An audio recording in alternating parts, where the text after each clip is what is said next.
Spicy Decks of the Week, where we look at all the really cool, crazy decks that did well either in tournament or on ladder, getting some kind of win streak or reaching King of Games. We have some new decks out of the most recent box to talk about, as well as an old top tier deck that's a new way to play it.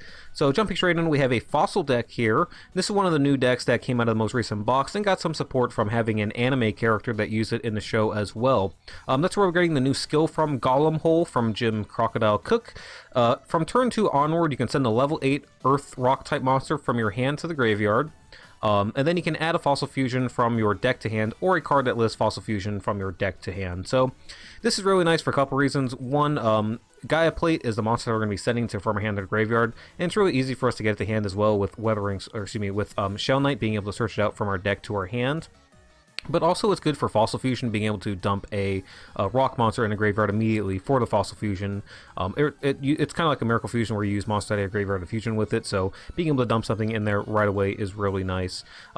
It also is good just to have a way to get Fossil Fusion to your hand so easily, and this deck has a lot of ways to get Fossil Fusion to hand also, and that's important because you want to be able to not only use it for your fusion summons, but once it's in your graveyard, you're going to get other effects like the Miracle Rupture effect. You can send one level 4 rock monster from your deck to the graveyard with this, but if Fossil Fusion is in your grave, you get to draw a card, which basically turns into like an upstart goblin, but instead of giving life points to your opponents, you get to send something from your deck to the graveyard, again, filling your grave for more fusion summons with the Fossil Fusion. A few other really useful monsters in here, though. Like I mentioned, the Shell Knight being able to search out your Gaia Plate from your deck to hand. Weathering Soldier, anytime this is destroyed by battle or by card effect, you get to add a Fossil Fusion or a card that lists Fossil Fusion from your deck to hand. It's also level 4 with 2,000 attack points, which is nice. We have a few other cards to protect, like Floodgates and Floodgates Karma Cuts. Time Stream is going to let you jump into higher fusion monsters. Your Fossil fusion monsters, they all let you attack multiple times or attack twice, so if you can get your Fossil Fusions out, you're going to be able to end games very quickly. They don't offer a ton of protection, which is why it's nice having these backward cards to help protect. But nonetheless, so they do allow you to win games fairly easily, though, if you can get them on the board and smash over your opponent's cards. So looking over the deck list real quick, we have 2 Gaia Plate, the Earth Giant, 2 Weathering Soldier, 2 Shell Knight, 1 Tackle Crusader. This is really good to send to the graveyard with your Miracle Rupture stuff, because it acts like a Book of Moon, being able to flip things face down. We have a Monster Reborn, 3 of the Miracle Rupture, 2 Time Stream, 2 Fossil Fusion, 1 Specimen Inspection, 3 Floodgate Trap Hole, 2 Karma Cut, and 1 Release from Stone, which is kind of like a different dimension revival card or Call the Haunted to bring back something from your banished pile to the field. So a really cool little card that we're using in this deck as well. In our extra deck, we have the 1 Fossil Warrior Skull King, 1 Fossil Dragon Skull Geos, 1 Fossil Warrior Skull Knight, 1 Fossil Machine Skull Wagon, 1 Fossil Machine Scully Buggy, 1 Fossil Warrior Skull Bone, and then the Malevolent Sin to round out the extra deck. Next up, we have a Phantom Knight deck. Now, this is that deck that used to be top tier, but after some ban list hits and releasing of new decks that just came out that were just much better than what we had before, Phantom Knights have really fallen out of favor when it comes to the metagame. However, though, we see players now finding a new way to play the deck here with utilizing some other trap cards and a new skill as well. So the Phantom Knights Order, we're not using the skill that lets you add the Fiendish Chain trap card to your deck anymore. Instead, we're using this. And Phantom Knight's Order basically just lets you select 2 Phantom Knights on the board, and you get to adjust their level to anything between 2 and 4. The main thing that we can do with this is that if we go for the Phantom Knight's Break Sword, we can use this effect to destroy itself and a card in your opponent's side of the field. Then you get to bring back 2 of your Phantom Knights as level 4. You can use your skill to make them level 3, go into another Break Sword, pop a second card on the field, and then bring back your monsters again, and then go into your rank 4 XYZ into the, Dark Rebellion, Dragon, Malevolent Sin, whatever. So, really cool with that. Also, your trap cards that your Phantom Knight of Dark Gauntlets can be revived from the graveyard. It is a level 4 monster when it does so, but you can use your skill, I believe, to turn it into a level 3, and because it should just be you should be able to do any it counts as a Phantom Knight monster, I believe, so you should be able to turn it into a level 3 and XYZ summon with that as well. This is a really cool card, the Phantom Knights of Dark Gauntlets. It lets you send a Phantom Knight spell or trap directly from your deck to the graveyard, so you can send your Phantom Knight's Wing or revival cards immediately. And then also, when your opponent declares an attack, you can bring this to the field and summon it in defense mode. So really cool little trick you can do with this thing here. You'll notice some other changes with the deck too. We are not running the Kagemusha Knight monster. Instead, we have 3 copies of White Princess in here. White Princess obviously being used in a lot of different decks right now. Great for being able to use not only protect yourself from OTKs, but also jump over your opponent's monsters, right? Use it at the beginning of your turn your opponent's monsters' attack points all down. Then you summon your monsters and swing over them. So, also we have one Monster Gate in here. Monster Gate's really cool, being able to tribute off a Phantom Knight's monster. If you don't open up with that second one in hand, you can get the Monster Gate sometime, send away the cloak, get to that second Phantom Knight's monster, and then use its effect to get, summon boot, special summon it. Go into your XYZ plays. Going over the full deck list, we have 3 of Ancient Cloak, 2 of the Ragged Gloves, 3 Silent Boots, 3 White Princess, 1 Monster Gate, 1 Phantom Knight Wing, 1 Phantom Knight Sword, 3 Paleozoic Canadia, 2 Phantom Knight Gauntlets, and then the 1 Needlebug Nest. Needlebug Nest really powerful in here, given the fact that not only do all of our Phantom Knight monsters have effects in the graveyard, but a lot of our trap cards too. Even the Canadias can get used out of being sent to the graveyard with Needlebug Nest. So, a really powerful card in this deck actually.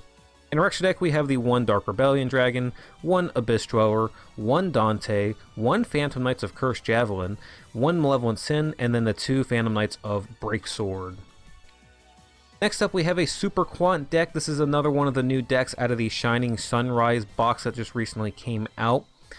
This deck is really cool for a couple reasons, right? Not only is the whole, color thing really cool, the blue main deck and XYZ monster, the red and the green ones, but also the way that we can cheat out our sort of big-ass rank 12 XYZ monster that has 3,600 attack points with our field spell card. So a lot of really cool things that this deck does. Our skill is Reinforcements. Each time your life points are decreased by 1,500, return a card from your hand to the deck and draw a random warrior type monster.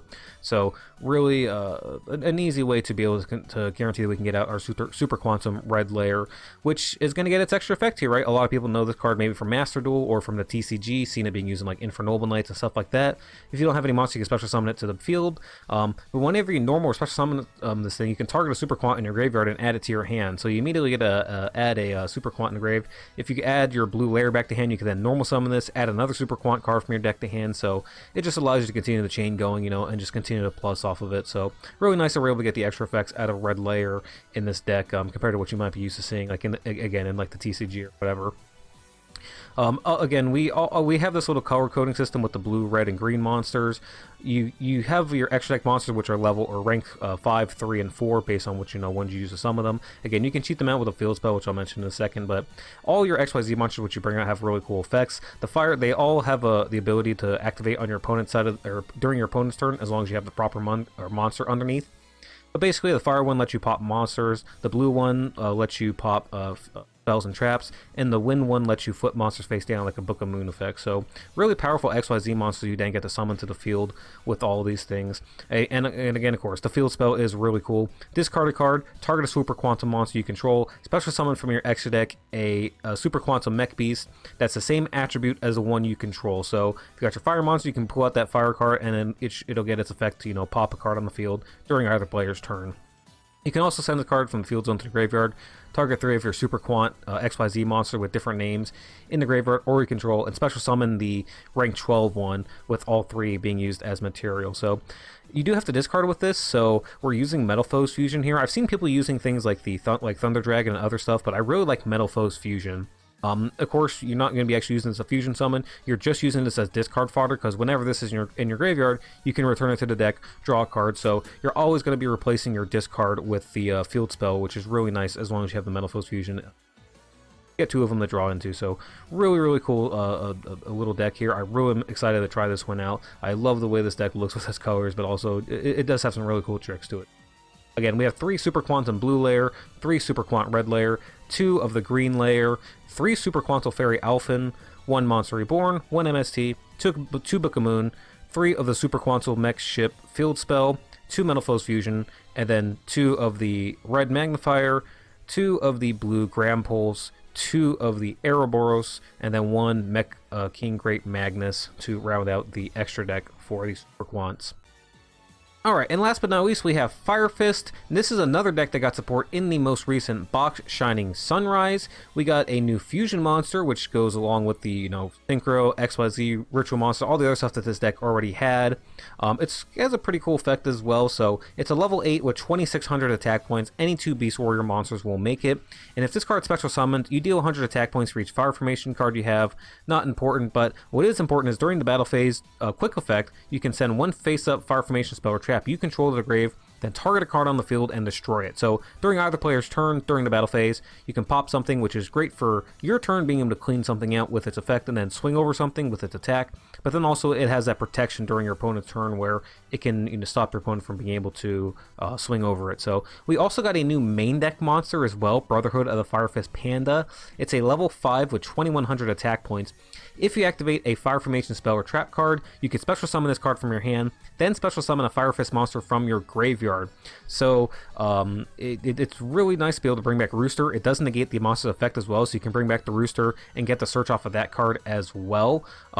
Also, it does lock you into Fire Fist monsters, but that's not a problem since our entire deck is Fire Fist monsters, minus the one Vulcan in the extra deck. So, and that's not really a big deal, so its restriction doesn't affect us at all. And if a Fire Fist monster you control would be destroyed by an opponent's card effect, you can send a Fire Formation spell or trap you control to the graveyard instead. So it offers you protection on your board as well. And being a level 5, it triggers your skill Beatdown. So you can get this and one of your Synchro or Fusion monsters out into the field and activate your Beatdown skill. Your monsters are going to get big old attack points across the field. Really cool. We also got a new fusion spell, obviously, to go into our new fusion monster, Fire Formation Ingen. So, being a Fire Formation card is obviously useful. It's a continuous spell, so it stays up on the board like the rest of them. You can use them for effects. And that's important because if this face-up card is sent from the spell or trap zone to the graveyard, you can target a Fire Fist monster in your graveyard and add it to your hand. So, it gives it a way to kind of replace itself, right? Anytime you go for like a fusion summon or a ritual summon, things like that. You have to, lose cards to go into it, right? You have to use multiple cards to make one monster, so Ingen gives you a little bit of a way to regain some of that advantage back after going for the fusion summon. So getting into the deck, I mentioned the skill Beatdown. We have 2 Brotherhood of the Fire Fist Spirit, we have 3 Brotherhood of the Fire Fist Panda, 2 Fire Fist Ram, 3 Fire Fist Rooster, and then for the Fire Formation cards, we have 3 Tanky, 1 Yugioh, 3 Tensu, 2 Ingen, 1 Tenkin, and then in the extra deck we have the 2 Fire Fist Swan, the 1 Vulcan the Divine, Brotherhood of the Fire Fist Horse Prince, Fire Fist Kirin, and then 2 Brotherhood of the Fire Fist Lion Emperor, rounding out this extra deck and rounding out this week's spicy decks of the week. So let me know in the comment section which of these decks you'd like to see me do in a video. I have a couple videos already planned and scheduled and ready to go. They're already uploaded to YouTube and scheduled for the week, so have a Cypher video coming, a hero deck, and a couple other things, so be sure to check those out, like and subscribe, and thank you guys so much for watching. I really do appreciate it. You guys have a wonderful rest of the day.